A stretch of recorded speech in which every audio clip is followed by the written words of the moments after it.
নমস্কার বন্ধুরা, আশা করছি সবাই খুব ভালো আছেন। আজকে আমি রান্না করব একদম অন্যরকম একটা রেসিপি নিয়ে চলে এসেছি। কাউনের চাল আর কাউনের চালের খিচুড়ি বানাবো। তো এদিকে নিয়ে নিয়েছি কাউনের চাল, মুগ ডাল, সর্ষের তেল, গোটা জিরে, শুকনো লঙ্কা, তেজপাতা। এদিকে কিছু সবজি নিয়েছি, আলু, গাজর, মিষ্টি কুমড়ো, পটল। তো আপনাদের কাছে বিনস বা ক্যাপসিকাম বা আরও অন্য কিছু সবজি অ্যাড করতে চাইলে করতে পারেন। কড়াই বসিয়ে দিয়ে কড়াইয়ের মধ্যে দিয়ে দিচ্ছি সর্ষের তেল।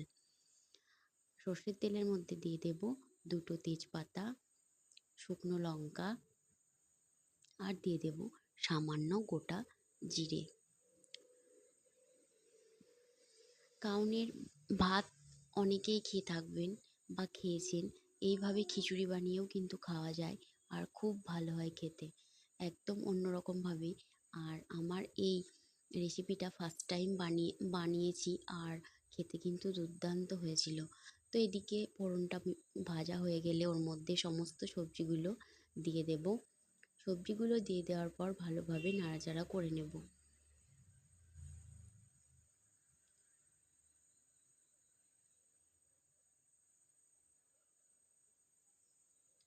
তো যারা কাউনের চালের ভাত খেতে পছন্দ করেন, আহ, উম, ষষ্ঠীর দিন বা পঞ্চমী বা অন্য কোনো কিছুর দিন, তো এই রেসিপিটা বানিয়ে খেতে পারেন, খুব ভালো হয় খেতে।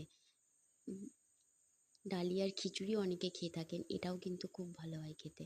তো এদিকে লবণ হলুদ দেওয়ার পর ভালোভাবে নাড়াচাড়া করে নিয়ে দিয়ে দেব 1 চামচ আদা বাটা। আদা বাটাটা দিতেও পারেন, না দিলেও চলে। তো এখানে আমি 1 চামচ আদা বাটা দিয়েছি।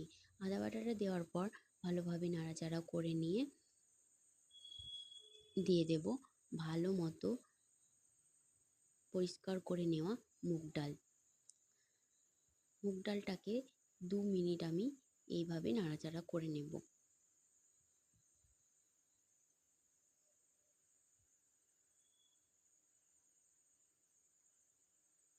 এদিকে ভালো মতো নাড়াচাড়া করে নিয়েছি।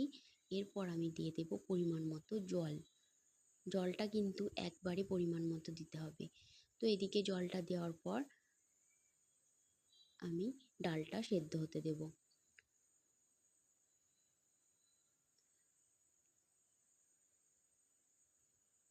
ডালটা যখন 80% সেদ্ধ হয়ে যাবে তখন আমি দিয়ে দেব কাউনের চালটা ভালো মতো ধুয়ে। তো এদিকে আমার ডালটা সেদ্ধ হয়ে গেছিলো। এরপর আমি কাউনের চালটা ভালো মতো ধুয়ে দিয়ে দিলাম। কাউনের চালটা বেশি সময় লাগে না বানাতে। তো এদিকে কাউনের চালটা ধুয়ে ভালো মতো দিয়ে ভালো মতো ফুটে গেছে আর সেদ্ধ হয়ে গেছে। ওপরে আমি দিয়ে দিলাম 4-5টা চেরা কাঁচা লঙ্কা।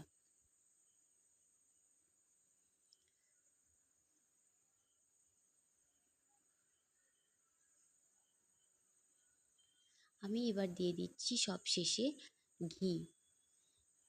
উপোসের দিনে পরিবেশন করুন এইভাবে কাউনের